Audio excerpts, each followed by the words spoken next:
High বন্ধুরা, আজ তোমাদের কাছে একটা নতুন ভিডিও নিয়ে চলে এসেছি। আজ সন্ধ্যাবেলা আমার বর মাংস খাওয়ার ইচ্ছে হয়েছিল, তাই জন্য বাজার থেকে মাংস কিনে নিয়ে এসেছে। শুধু মাংস না, পকোড়া বানানোর জন্য ছোটো ছোটো বোনলেস চিকেনও কিনে নিয়ে এসেছে।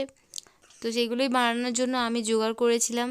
এখানে দেখো মশলাপাতি সব রেডি করে নিয়েছি। এবার কড়াই মাংস কষাটা বসিয়ে দিয়েছি। আগে মাংসর তরকারিটা করে নেবো, মানে মাংস আলু দিয়ে যে ঝোল হয় সেটা করে নেবো, তারপর লাস্টে পকোড়াটা ভেজে নেবো। তো দেখো মাংসটা আমাদের হয়েই গেছে। এবার কষিয়ে রান্না করে নেব। মাংসটা উনানে রান্না করছি, আজকে সন্ধ্যাবেলা হয়ে গেছে, কারণ আজকে মাংসটা আনতে দেরি হয়ে গেছিলো। তো শীতকাল, তো আগুনের পাশে বসে থাকতে ভালোই লাগছে বেশ। তারপর এরকম গরম গরম পকোড়া কার না ভালো লাগে বলো তো, তোমরাই বলো। ভালো তো সবারই লাগে। তো এখানে দেখো পকোড়াগুলো আমি ভেজে নিচ্ছি। এটা কর্নফ্লাওয়ার আর বেসনে ডো দিয়ে এটাকে ভালোভাবে নাড়িয়ে চাড়িয়ে এবার তেলে দিয়ে ভেজে নেব। এবার এদিকে মাংস কষাটাও মানে তৈরি হয়ে গেছে। তো এদিকে পকোড়াগুলো ভেজে নিচ্ছি।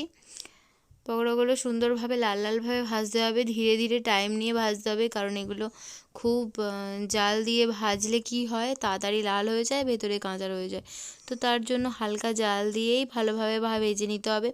তো দেখো একে একে আমি মাংসগুলোকে ভালোভাবে ম্যারিনেট করে রেখেছিলাম। এতে সয়া সস দিয়েছি, ভিনিগার দিয়েছি, আদা রসুন পেঁয়াজের পেস্ট দিয়েছিলাম, নানা কিছু দিয়ে ম্যারিনেট করে রেখে আর বেসন দিয়ে এটাকে কর্নফ্লাওয়ার দিয়ে গরম মশলা দিয়ে ভালোভাবে এটাতে নাড়িয়ে চাড়িয়ে ভেজে নিয়েছি। তো দেখো এখানে আমার পকোড়া রেডি হয়ে গেছে। পকোড়াগুলো ভালো ক্রিস্পি হয়েছিল এবং খেতেও সুন্দর হয়েছিল। না আমি বলিনি, আমার বর বলেছে খুবই নাকি ভালো হয়েছিল, টেস্টি হয়েছিল। আমারও বেশি ভালো লেগেছে। তারপরে সবাই মিলে আমরা আনন্দ করে খেলাম। এদিকে দেখো আমার চিকেন কষাটাও রেডি হয়ে গেছে, আলু দিয়ে দুটোই রেডি হয়ে গেছে। রাত্রিরে রুটি দিয়ে খাওয়া হবে, আমি ভাত খাবো। তো দেখো এখানে আমার বর খাইয়ে দিচ্ছিলো। আমার তো লজ্জাই পেয়ে গেছিলাম, কিন্তু খেয়ে দেখলাম সত্যি খারাপ হয়নি, ভালোই হয়েছে, দারুণ হয়েছিল।